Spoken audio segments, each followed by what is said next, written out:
it all behind you. I said, take down everything that stands in your way. Don't stop believing it'll work out again, my friend. Stand out and be a part of everything good. Wake up, you're gonna be all that you should. Try out all the things you always wanted to be. You'll see, 'cause I know what I know, that you've got it in you, and I see that you are a winner.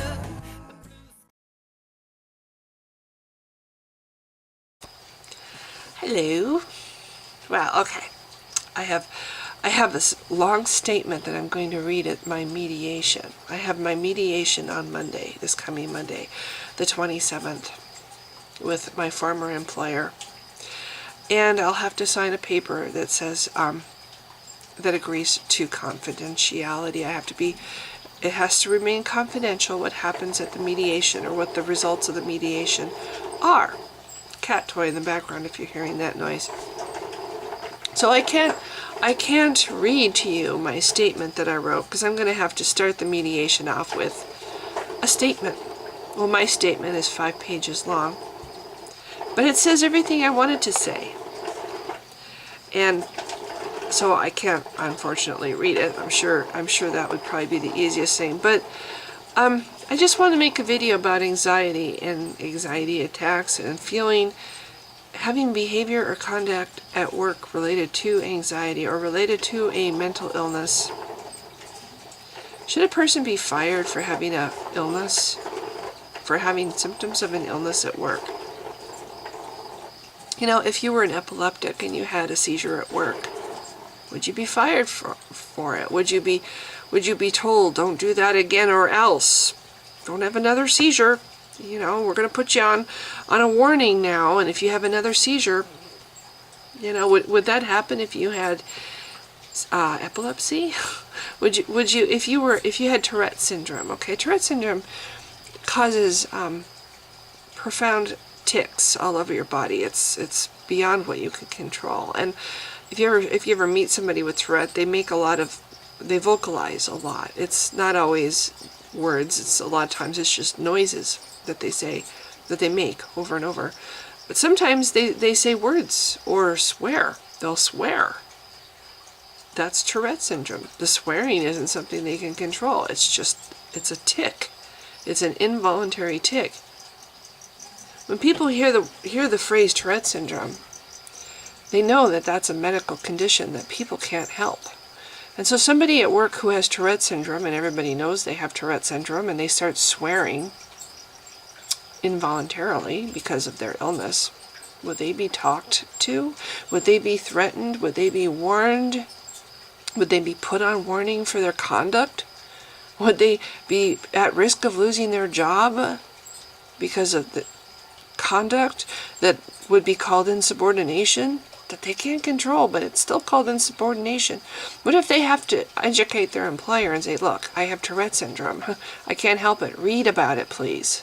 I have no control when I get these attacks. People who have depression or anxiety have a little more of a battle trying to get their employer to understand, because people have preconceived ideas. When you say, I have depression, people don't think of a bone-crushing weight on your body and all your joints hurting so much that you can't get out of bed, or a feeling of panic and doom, or just that you just can't get out of bed, you're frozen. People don't think like that. They think of, oh, somebody's feeling sad. Snap out of it. Get with the program. Come on. People are counting on you. Get to work now. People don't think of depression as debilitating. Sorry, that came out funny. They don't think of depression as a medical illness. People have preconceived ideas about depression. You're just sad. Anxiety, oh, that's just stress. You have too much stress. You just, get over it. It's just stress, Don't take your work home with you, and you won't have as much stress anymore. People think of anxiety as stress. They have a preconceived idea that anxiety is just stress. So I think it makes it harder for somebody who is at work, trying to function despite either one of these illnesses that can really cripple you. They have a harder time because people have their ideas of what these illnesses are. Has nothing to do with reality, has nothing to do with what it really is. They just think, well, depression is sadness. Anxiety is somebody who has a lot of stress. No, there's more to it. I have a list of symptoms that I took from anxietycenter.com. This is the symptoms that people experience when they are on the verge or having a full-blown anxiety attack. A feeling of impending doom, that something horrible is about to happen, that you are in grave danger. A strong feeling of fear or foreboding. An urge to escape or run away from danger. Blanching, turning white, looking pale. Blushing, skin blotches, turning red, burning skin, choking sensation, tightening throat, it feels like your throat is closing up, confusion, depersonalization, feeling detached from reality, separate from oneself, separate from normal emotions, derealization, feeling unreal or in a dreamlike state, dizziness, lightheadedness, unsteadiness, emotional distress, emotional upset, fear of losing control, freaking out, fearful thoughts that seem incessant, feels like there's a tight band around your head, hot or cold chills, inability to calm yourself down, knot in the stomach, tight stomach, nausea, numbness, tingling sensation in any part of the body, panicky feeling, pins and needles feeling, plugged ears, stuffed ears, pounding heart, racing heart, shooting pains in the chest, neck, shoulder, head, or face, shortness of breath, difficulty breathing, sweating, tightness in the chest, trembling, shaking, visibly shaking or just trembling on the inside, upset stomach, urgent desire to go to the bathroom, vomiting. Another thing that contributes is the medication you're on. If you're trying out a medication that isn't right for you and you don't know yet that it's not right for you, most assuredly it can impact how you feel and think and behave. When you have an employee at work who's especially if you know they have depression and anxiety, but even if you don't, if you have an employee at work who maybe for a while has been exemplary, but maybe now they're showing odd behavior, maybe you should do a little digging before you fire them or jump to the conclusion that they're being insubordinate, because there's a lot of things that it could be, and it might not necessarily have anything to do with controlled behavior or behavior they have some control of.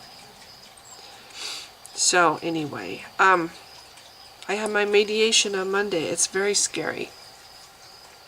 It's very scary for me because the whole point of the mediation is to keep from having to go to the next step, which would be court. For me, it would probably be a minimum of $10,000 to go to court.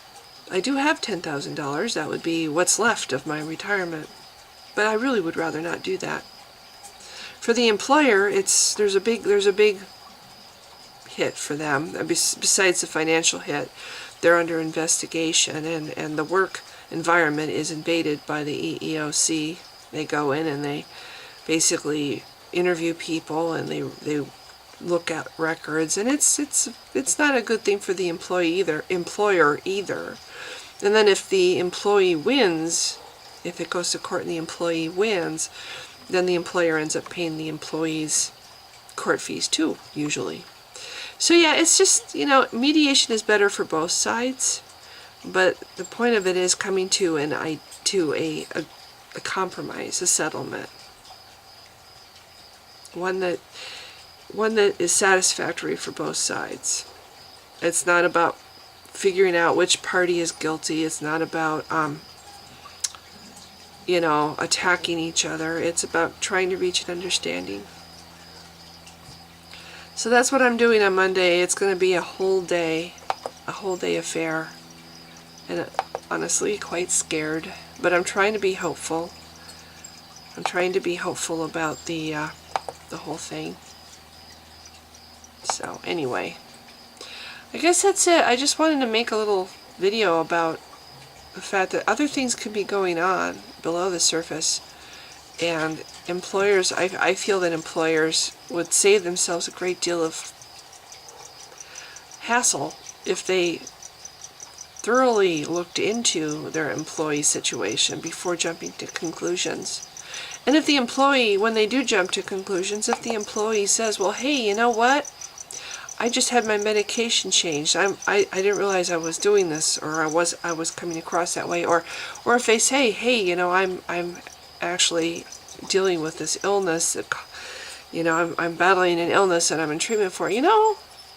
Maybe you should strike the insubordination accusation from their records once you realize that there's another explanation, rather than hold it against them. Unless, of course, you want to fire them and you're looking for a reason, which is what I think happened to me.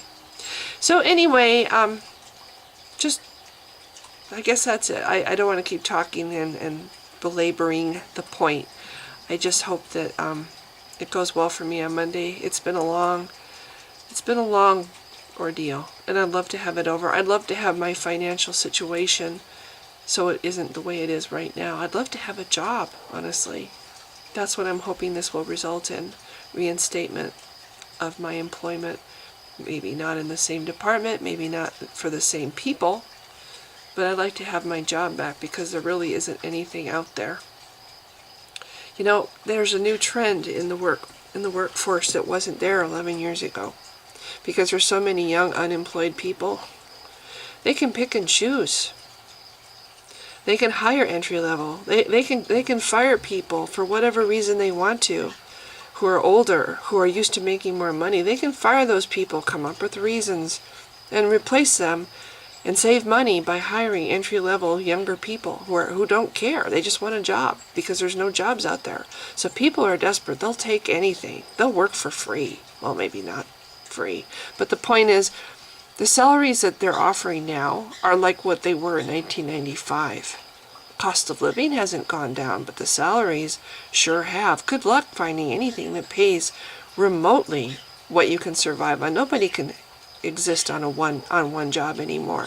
If you are lucky enough to have a job that pays well enough for you to support yourself, don't let go of it. And whatever you do, don't develop any kind of medical illness. Because especially if you're older, honestly, I think employers are looking for reasons.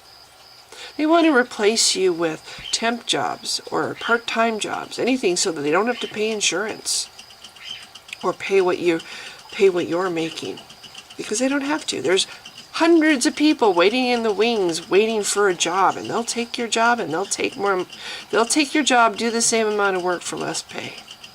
So anyway, okay, I said I was going to end this, so now I will. If you've been watching, thanks. Bye.